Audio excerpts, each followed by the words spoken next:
Well, Ben, a disappointing first night in the Blast. Just sum up your overall thoughts. Yeah, disappointing. We'd have loved to have been on the right side of that one. Obviously, Higgy's come in and played a blinder, and it's a shame we couldn't get over the line there. Yeah.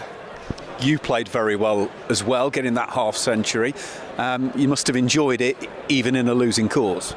Yeah, it was fun while I was out there and felt like we had a chance of winning. Obviously, sat right now, I'd far rather have the win than a 50, but, you know, when I go back, I'll maybe look back and be a bit more pleased. Let's wind it back to the first innings. Sussex have put 202 on the boards. As you were sitting in the dressing room in the interval, what was the feeling about 202? Because generally speaking, anything that starts with a 2 can be daunting, but it didn't feel that big. Yeah, we were confident. We were all saying that it's a good wicket, saw some of the shots that they played and showed signs of being a pitch that we could definitely chase it down on. So we went out there full of confidence.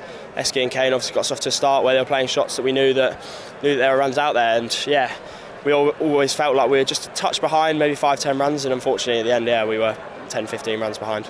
The other thing is, they took the catch to get rid of Kane is a remarkable catch. All they have to do is land 3-4 metres away. It's runs. He's still at the crease. I know we're talking about ifs and ands, yeah, but it was almost close enough to be an ifs and ands game. No, they fielded really well, and I think they bowled really well. We've got to give credit to how they came out and bowled and made it really tricky to chase those runs. They assessed really quickly that pace on into the pitch wasn't the way to go on that specific wicket, and yeah, then started bowling slow balls into the pitch, and then whenever it was pace on, they executed their Yorkers really well and made it really tricky for us to sort of ever feel like we were getting a big partnership going. It never felt like it was unmanageable until the last 10-12 balls, which says something about the way that you've paced that chase, about the way that you've approached it. And let's remember, Sussex were a semi-final team last year and were beaten by the eventual winners. So if you're pushing aside of that quality, it shows that strides have been made. Yeah, I think so. I think obviously Higgy's come in and played an absolute blinder there. He got us really close, maybe closer than it would have been if he hadn't. And yeah, some of that striking was phenomenal. So credit to him. Luke Holman came in and played another knock, and I was sort of felt like those last 10 overs playing a bit of supporting act to those guys when they were coming in, clearing the rope with ease, and I was just trying to get out the other end. And unfortunately, when it came to me needing to hit 10, 20 off, or 20 off the last, couldn't get it done, unfortunately. So.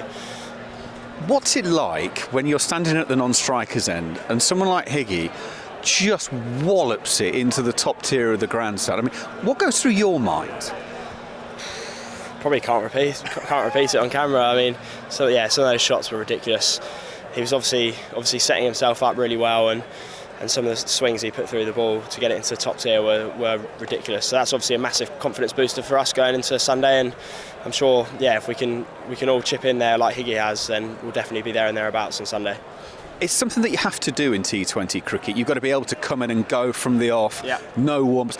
How hard is that to actually, I mean, obviously you practice range hitting and all that, yeah, but how hard is it to come in light where it's starting to get a bit darker and then hit it as clean as that?